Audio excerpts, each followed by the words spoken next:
सकाळी एवढी सुंदर असू शकते हे मला कधी वाटलंच नव्हतं. नमस्कार मंडळी, मी राणी खूप मनापासून स्वागत करते तुमचं माझ्या YouTube चॅनलमध्ये. तर आज मालवणमधला आमचा दुसरा दिवस आणि आजची सुरुवातच झाली खूप छान अशा अनुभवाने. आम्ही अगदी पहाटेच उठलो होतो कारण की आम्हाला बीचवर जाऊन सनराईज पण बघायचा होता आणि छान असे रील्स पण बनवायचे होते. तर सकाळी उठले आणि जेव्हा रूमच्या बाहेर आले ना, तर समोरचं वातावरण बघून मी तर थक्कच झाले. तुम्ही बघू शकता सगळीकडे मस्त असे धुके पसरलेले आहेत. थंडगार हवा आणि एकदम शांतता. इतकं सुंदर वातावरण होतं ना, तर असं वाटत होतं, की आम्ही उन्हाळ्यात नाही तर थेट पावसाळ्यातच कोकणात आलोय म्हणून. इतकं फ्रेश आणि इतकं सुंदर काही दिसत होतं. त्या क्षणी असं वाटलं होतं, की आयुष्यातली प्रत्येक सकाळ अशी शांत, अशी सुंदर व्हावी. खरंच अशा सकाळी मन अगदी शांत होतं आणि सगळ्या टेन्शन कुठेतरी निघून जातात.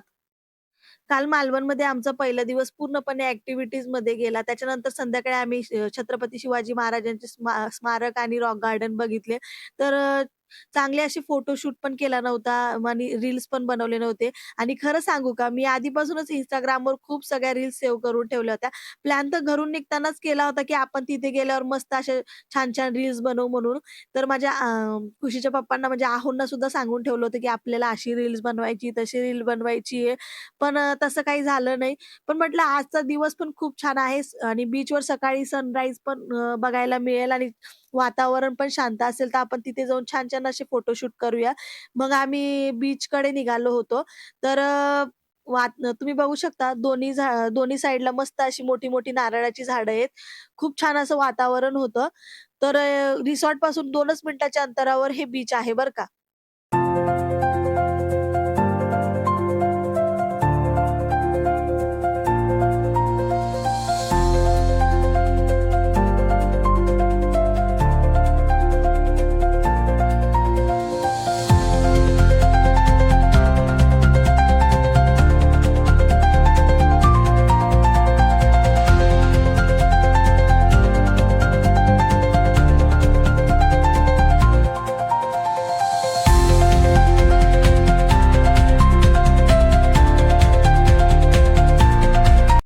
आणि आम्ही जेव्हा तिथे पोहोचलो ना, बापरे! समोर जेव्हा तो समुद्र दिसला, खरं सांगते काही सेकंद मी बघतच राहिले. शब्द सुचत नव्हते. इतकं सुंदर, इतकं शांत आणि इतकं मनाला भिडणारं दृश्य होतं ते.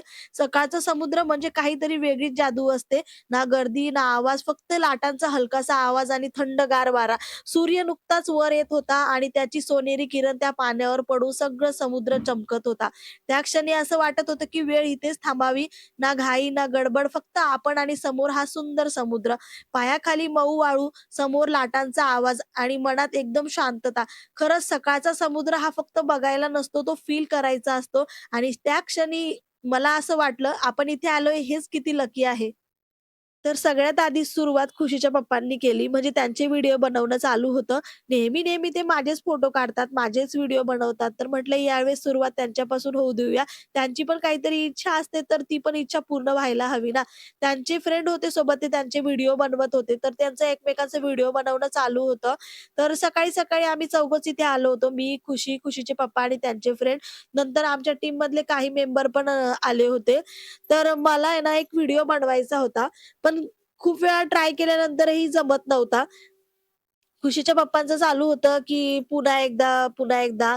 एकदा नाही, दोनदा नाही, लिटरली 5-6 वेळा ट्राय केलं आणि खुशीच्या पप्पांचं कसं आहे माहिती आहे का? जोपर्यंत एकदम परफेक्ट शॉट येत नाही ना, तोपर्यंत ते काही शांत बसत नाही. सतत एकच, "नको पुन्हा कर, अजून चांगलं होईल, अजून परफेक्ट होईल." मग मी पण म्हटलं, "ठीक आहे, करून बघ पुन्हा." आणि शेवटी फायनली तो व्हिडिओ जमलाच. आता तुम्हीच बघा किती मस्त आला आहे तो शॉट.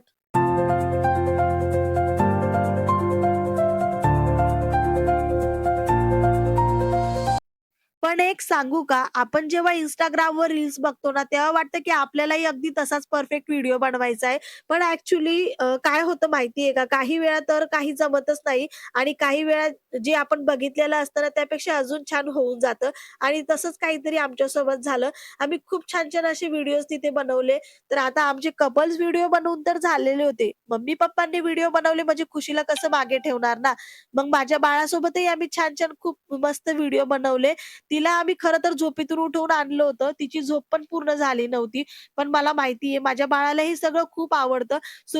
सुरुवातीला ती थोडीशी झोपीत होती, पण जेव्हा तिला आम्ही इथे घेऊन आलो ना, तर हे मस्त समुद्राचं पाणी वगैरे सगळं वातावरण बघून ती पण एकदम फ्रेश झाली आणि तिने पण खूप असं मस्त एन्जॉय केला.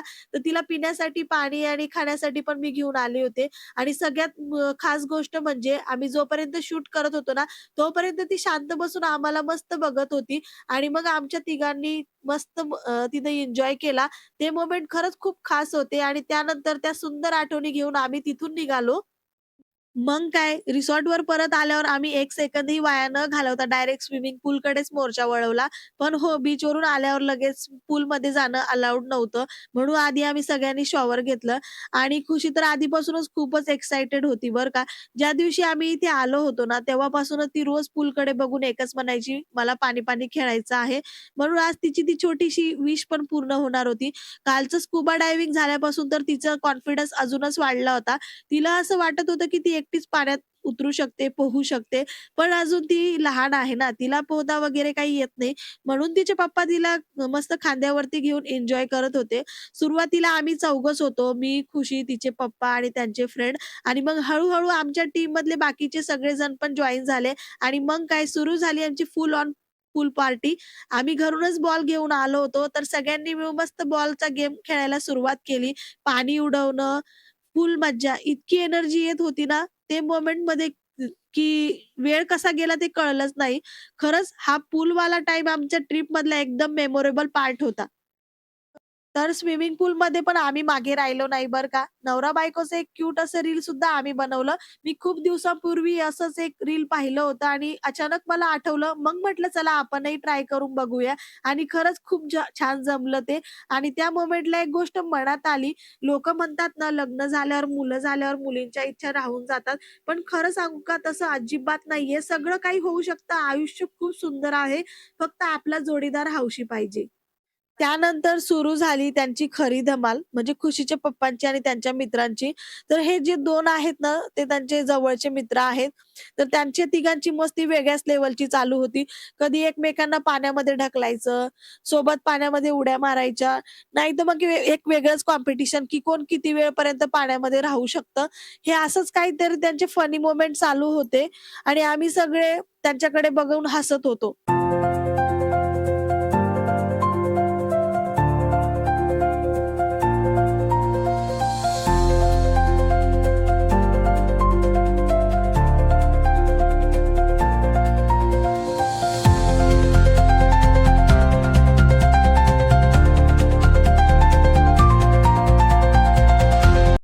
पण काय प्रत्येक मजेशीर मोमेंटला एक एंड असतोच ना. तर त्याच्यानंतर आमच्या ट्रिपचे जे ऑर्गनायझर होते ते आले आणि त्यांनी सांगितलं, की आता आपल्याला निघायचं आहे पुढच्या स्पॉटला. आता पुढे आम्ही कुठे जाणार आहोत, काय एक्सप्लोर करणार आहोत, हे सगळं तुम्हाला कळणारच. पण त्यासाठी तुम्हाला माझा पुढचा व्हिडिओ बघावा लागेल. तर नक्की बघा नेक्स्ट व्लॉग. खूप मजा येणार आहे आणि आजचा व्हिडिओ तुम्हाला कसा वाटला तो मला कमेंट करून सांगा. व्हिडिओ आवडला असेल तर लाईक करा, शेअर करा आणि चॅनलला सबस्क्राईब करायला मात्र विसरू नका. चला भेटूया नेक्स्ट व्हिडिओमध्ये. तोपर्यंत टेक केअर आणि नेक्स्ट व्हिडिओ नक्की बघा बरं का.